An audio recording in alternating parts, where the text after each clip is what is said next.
only to be dismissed in the most humiliating way possible. It happened on a Thursday morning, in a glass-walled conference room overlooking the skyline.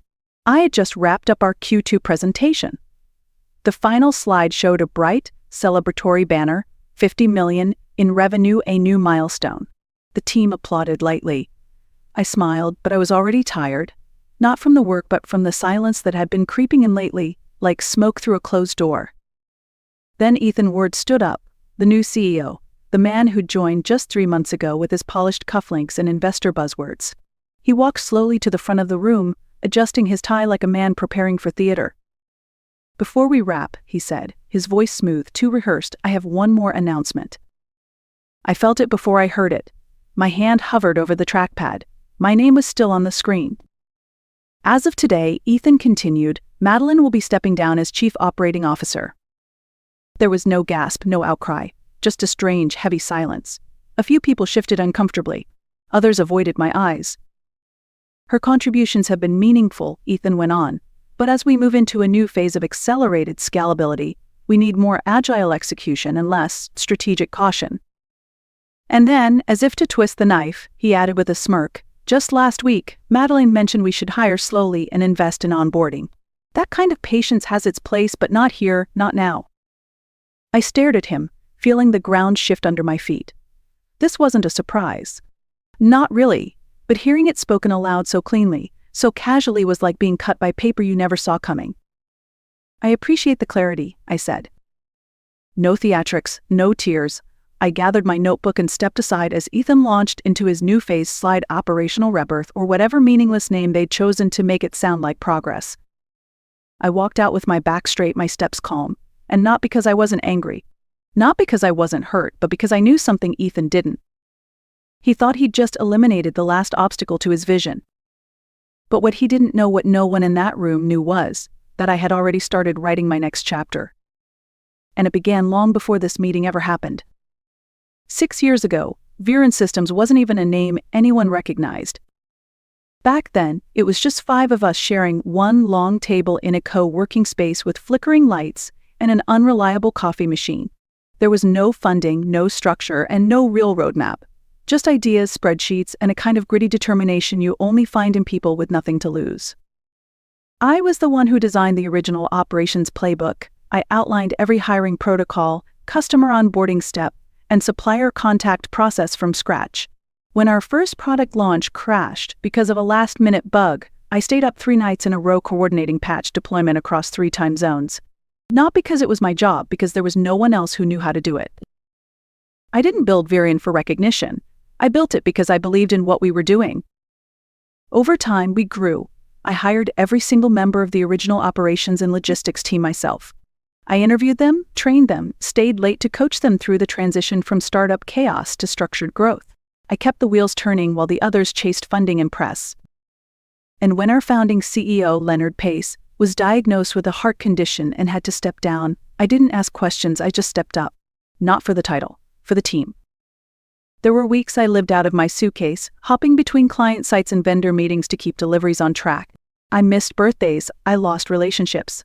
I gave everything because I believed that's what leadership meant. But leadership changes everything. When Ethan came in, he didn't ask how we'd gotten here. He brought in his own people. Consultants with shiny resumes and buzzwords like agility, optimization, and disruption. At first, I tried to give him space. I shared transition documents. I introduced him to our vendor partners. I explained what had worked and what hadn't. But I started to notice something. My meetings kept getting canceled last minute.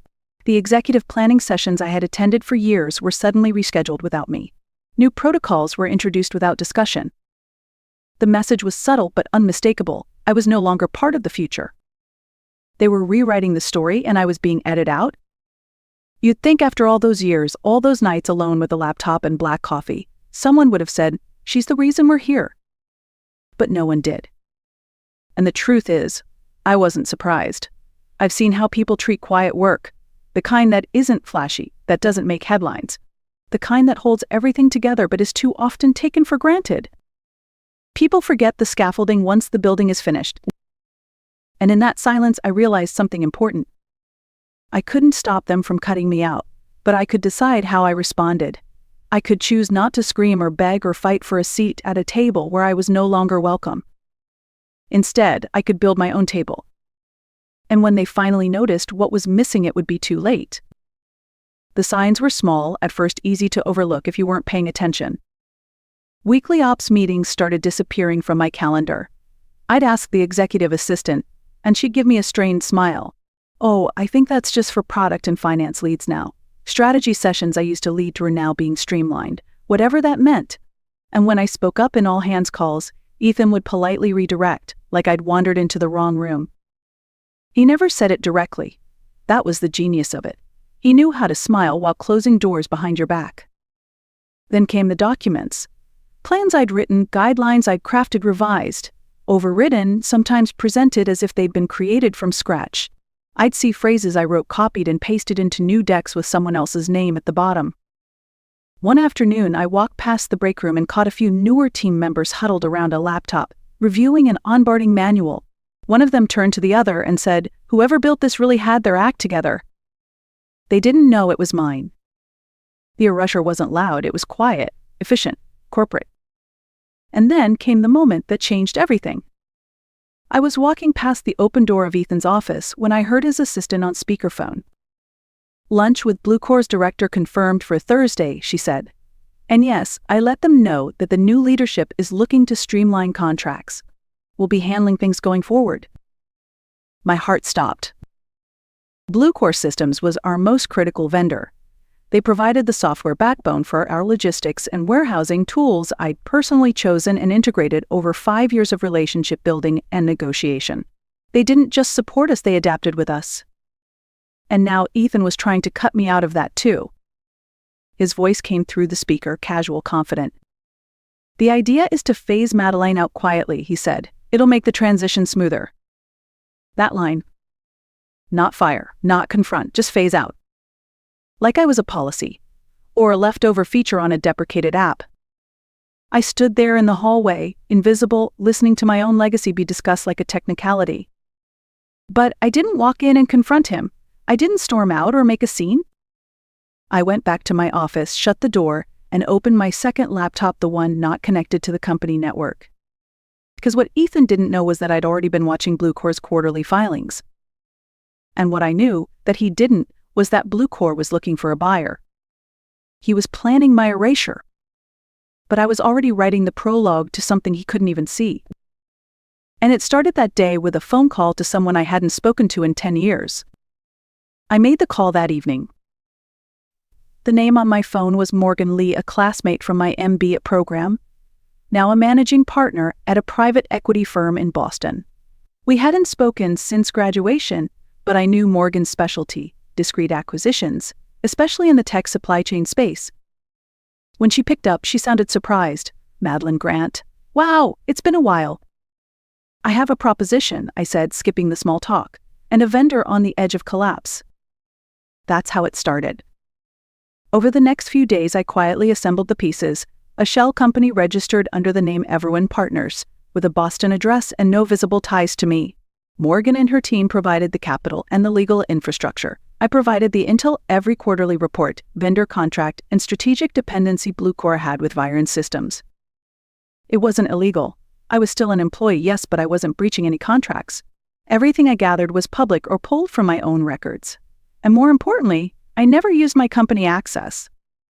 The acquisition moved quickly. Bluecore's leadership was tired.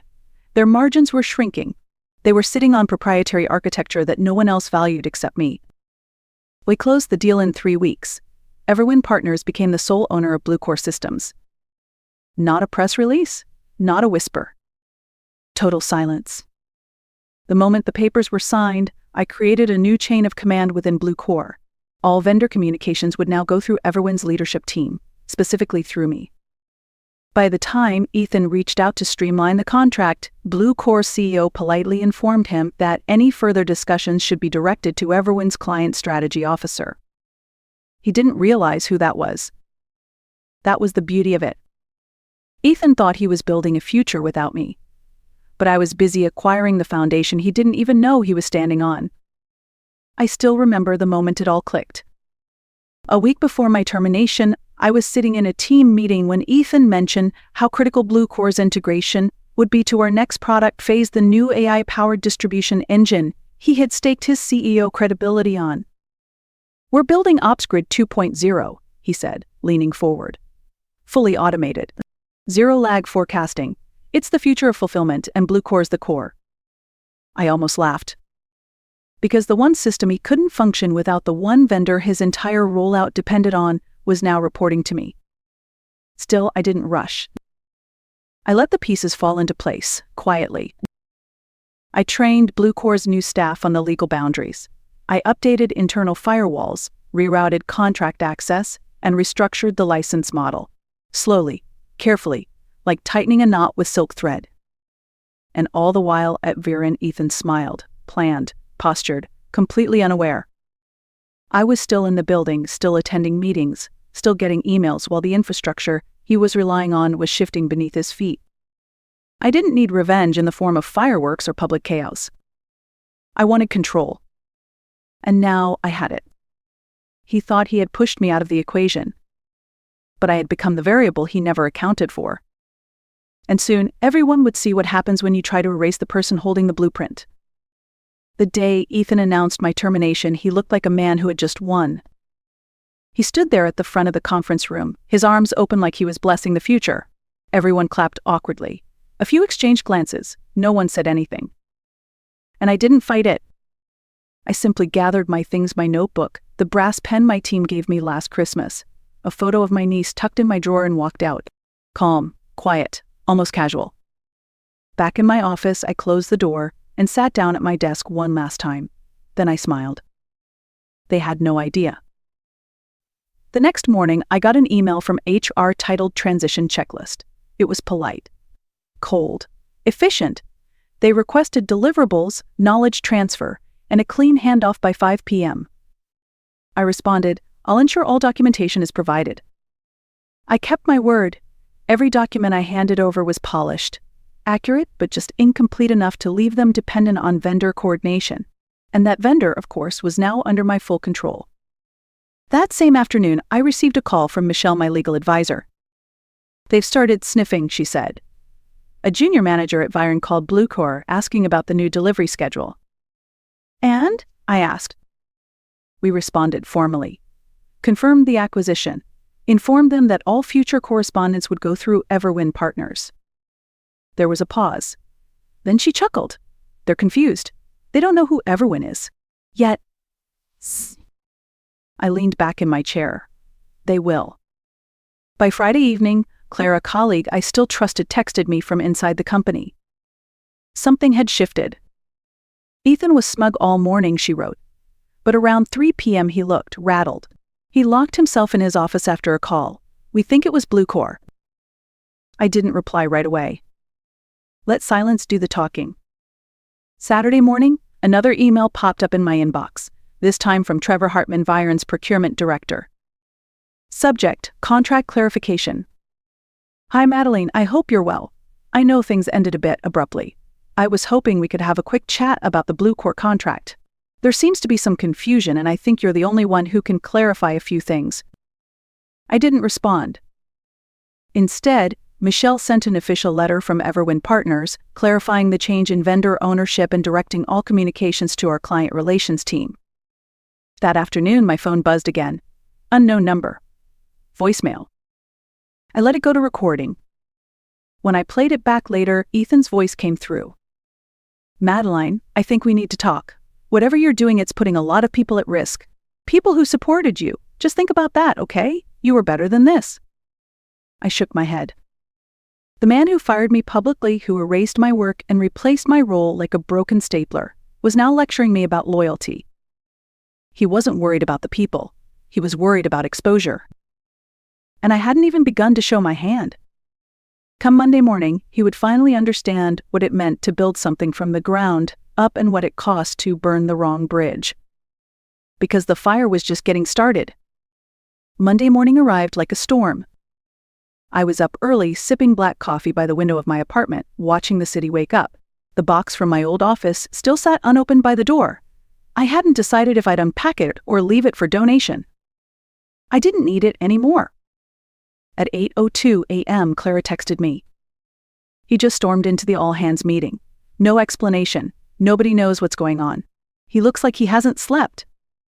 By 10:30, LinkedIn started buzzing. Blue Core Systems, now under Everwin Partners, had issued a press release. Blue Core Systems is proud to announce a strategic acquisition by Everwin Partners LLC. The transition marks a new chapter in supply chain innovation and client-focused integration. Our mission remains unchanged: to provide best-in-class enterprise solutions for our valued partners. No mention of me, but everyone who mattered knew. At 11:12 a.m., Ethan sent me a one-line email. "We need to talk. Urgently." I didn't respond. Michelle laughed when I forwarded it to her. "He finally figured it out," she said. "The vendor he tried to control is now controlling him." That afternoon, we sent Viren a formal licensing offer for continued access to Blue Core services. No discounts, no flexibility. The contract was structured around a new model, pay-as-you-go, with premium charges for proprietary data integration, hosting, and support. I had negotiated the old model myself years ago to help Viren scale efficiently, but that model was off the table now. Michelle read through the pricing structure one last time, smiling. "We've even added a premium clause for delayed response. That'll sting." And exclusivity rights, I added. "They can't pivot to another vendor without a 6-month notice and buyout fee." By 3 p.m., Clara updated me again. "Engineers are talking. Someone figured it out. You bought Blue Core." Word spreading through Slack. Ethan pulled the DevOps team into a locked-door meeting. "Then, 2 directors just asked me if you're hiring." I typed out a reply, then deleted it. Better to let the uncertainty do the work. Meanwhile, Viren's legal team sent a carefully worded counteroffer, suggesting alternate licensing terms. Translation: they couldn't afford the new deal and hoped I'd blink. I didn't. Michelle responded with a single sentence: "As outlined in our offer, terms are non-negotiable unless accompanied by substantial equity or acquisition interest." They were trapped. Because Blue Core wasn't just a vendor anymore. It was their foundation. And rebuilding that foundation with a new provider would take at least 12 to 18 months, time they didn't have. Ethan had fired me, erased me, dismissed everything I'd built. Now he was standing in the middle of a machine he didn't understand, held together by code, contracts, and relationships I had spent years crafting. He thought he'd replaced me. But what he didn't realize was that I never left. I had simply changed the locks. The invitation came Tuesday afternoon. Subject: immediate assistance requested. From Richard Alvarez, Chairman of the Board, Viren Systems. Dr. Grant. On behalf of the Board of Directors at Viren, I would like to request a confidential meeting at your earliest availability. We are reviewing recent developments involving strategic vendor partnerships and believe you may offer valuable insight into the situation. Sincerely, Richard Alvarez. I stared at the screen for a moment, then smiled. Of course they wanted to talk now. I replied politely, offering 2 windows: Thursday or Friday morning. Thursday it was. When the day arrived, I dressed with care: navy pantsuit, clean lines, silver cufflinks, and the sapphire ring my grandmother had left me. The kind of outfit that said, "I don't work for you, but you'll wish I did." The meeting took place in a private boardroom on the 32nd floor of a downtown office tower. No Viren logos, no public setting, just 6 directors sitting around a walnut table, a silver carafe of untouched coffee, and a stack of printed documents in front of me. I greeted them with a calm, steady voice. "Thank you for inviting me. I understand you're seeking clarity around the Blue Core transition." Richard nodded. "We were unaware of the vendor acquisition until this week. Mr. Ward suggested it was a matter of internal instability at Blue Core." I opened the folder in front of me and slid a timeline across the table. In this packet, you'll find the formal acquisition papers, dated 3 weeks ago. Financial disclosures, public filings, and legal correspondence confirming Everwin Partners is now the sole owner of Blue Core Systems. One director leaned forward.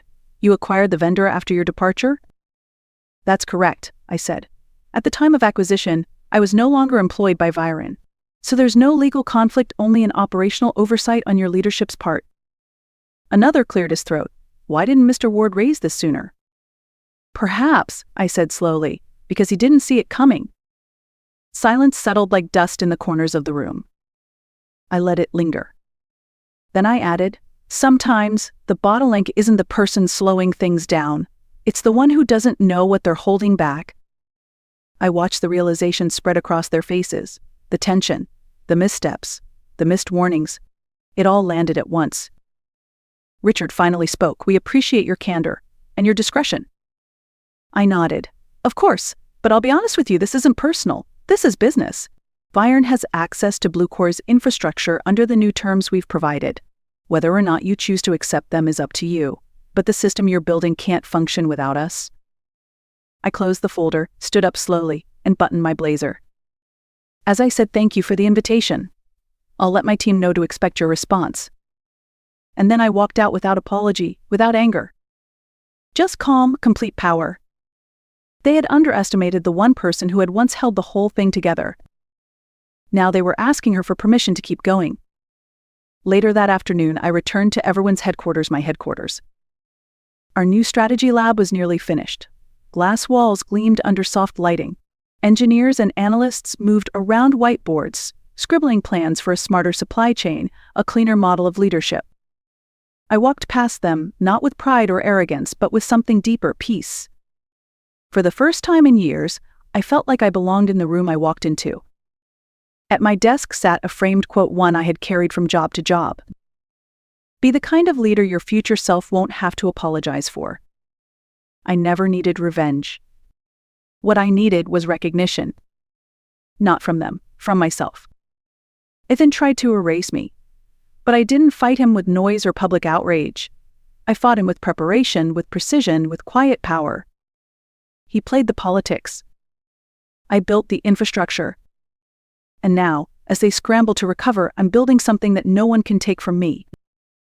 If you've ever been discarded, overlooked, or written off, don't waste your energy proving them wrong. Just focus on becoming so undeniable that they'll have to rewrite the story with your name in ink. If this story spoke to you, like, share, or leave a comment.